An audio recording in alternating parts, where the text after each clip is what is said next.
आप सभी को जय मसीह की। मैं ज्योति जीसस होम से आप सभी का स्वागत करती हूँ और धन्यवाद करती हूँ उस परमेश्वर पिता का कि उसने मुझे इस लायक समझा कि मैं आज आप लोगों के सामने उत्पत्ति का वर्णन कर रही हूँ। मेरी श्रृंखला में पहला मैंने बताया था कि उत्पत्ति में 6 दिन परमेश्वर यहोवा ने क्या क्या बनाया। मैं धन्यवाद करती हूँ आप सभी का भी कि आप लोग भी मेरे लिए इतना टाइम निकाल रहे हैं कि मेरी इन बातों को सुनते हैं। मैं चाहती हूँ कि धन्यवाद करें आप लोग भी उस परमेश्वर पिता का कि हम फ़ोन के ज़रिए ही सही परमेश्वर का वचन तो सुन पा रहे हैं। मेरे प्रियो, यूँ आकाश और पृथ्वी और उनकी सारी सेना का बनाना समाप्त हो गया और परमेश्वर ने अपना काम जिसे वह करता था 7वें दिन समाप्त किया और उसने अपने अपने किए हुए सारे काम से 7वें दिन विश्राम किया। और परमेश्वर ने 7वें दिन को आशीष दी और पवित्र ठहराया, क्योंकि उसमें उसने सृष्टि की रचना के अपने सारे काम से विश्राम लिया।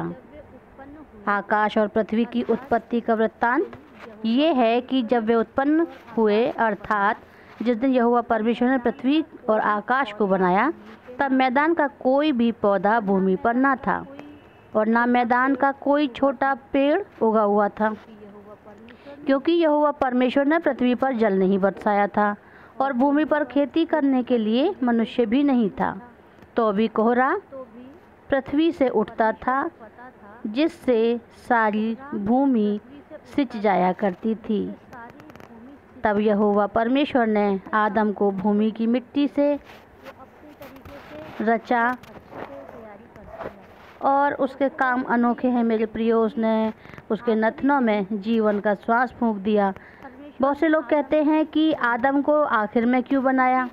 तो आप मनुष्य होकर के जब आपके घर में कोई नन्हा मुन्ना मेहमान आने वाला होता है या कोई आपके घर में आने वाला होता है, तो आप लोग कैसे तैयारियां करते हैं ना मेरे प्रियो।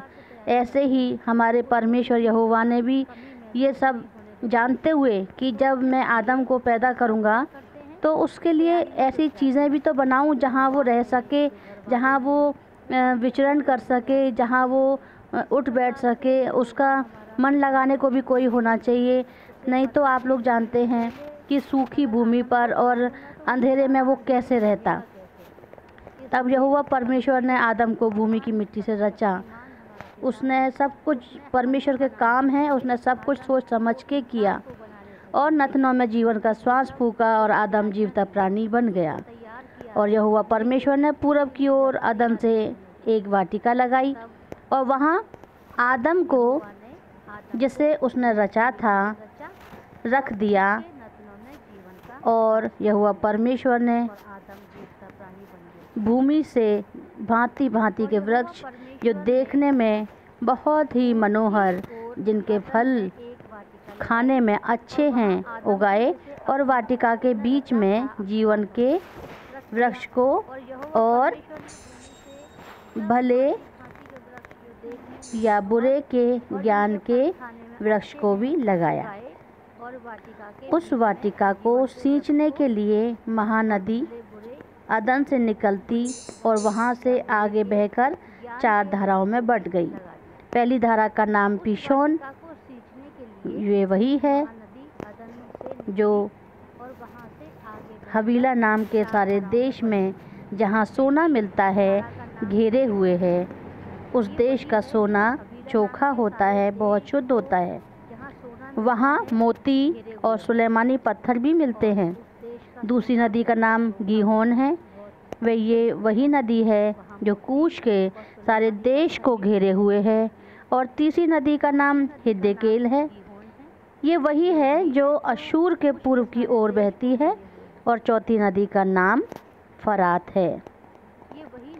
जब परमेश्वर यहोवा ने आदम को लेकर अदन की वाटिका में रख दिया कि वह उसमें काम करे और उसकी रक्षा करे, और यहोवा परमेश्वर ने आदम को ये आज्ञा दी कि तू वाटिका के सब वृक्षों का फल बिना खटके खा सकता है, पर भले या बुरे के ज्ञान का वृक्ष है जो उसका फल तू कभी ना खाना, क्योंकि जिस दिन तू उसका फल खाएगा उसी दिन अवश्य ही मर जाएगा। तो आदम नहीं मरना था मेरे प्रियो, उसका जो इंसानियत थी, जो प्रभु ने पाक और साफ पवित्र बनाया था, वो मरता।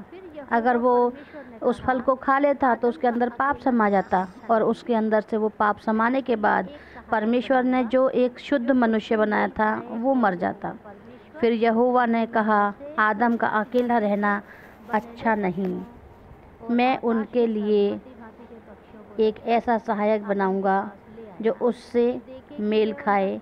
और यहोवा ने भूमि में से सब जाति जाति के बनेले पशु, आकाश के सब भांति भांति के पक्षियों को रचकर आदम के पास ले आया कि देखें कि वह उनका क्या नाम रखता है। और जिस जिस जीवित प्राणी का जो जो नाम आदम ने रखा वही उसका नाम हो गया। अतः आदम ने सब जाति के घरेलू पशुओं और आकाश के पक्षियों और सब जाति जाति के बनेले पशुओं के नाम रखे, परंतु आदम के लिए कोई सहायक ना मिला जो उससे मेल खा सके, क्योंकि सब चार पैर पे चलते थे। तब यहोवा परमेश्वर ने आदम को भारी नींद में डाल दिया, और जब वह सो गया तब उसने उसकी एक पसली निकाल कर उसकी जगह मांस भर दिया। ये सबसे पहला हमारी दुनिया का एनेस्थीसिया है जो परमेश्वर ने आदम को गहरी नींद में डाला, और ये पहला ही ऑपरेशन है दुनिया का जो परमेश्वर ने उसकी पसली को निकाल कर उसकी जगह मांस भरा। और यहोवा परमेश्वर ने उस पसली को जो उसने आदम में से निकाली थी एक सुंदर सी एक स्त्री को बना दिया मेरे प्रियो। तो ये जो पहला हमारा ये था ऑपरेशन था वो सक्सेस हुआ, और एक स्त्री बना दिया और उसको आदम के पास ले आया। तब आदम ने कहा, अब ये मेरी हड्डियों में की हड्डी और मेरे मांस में का मांस है, इसलिए इसका नाम होगा नारी, क्योंकि ये नर में से निकाली गई है।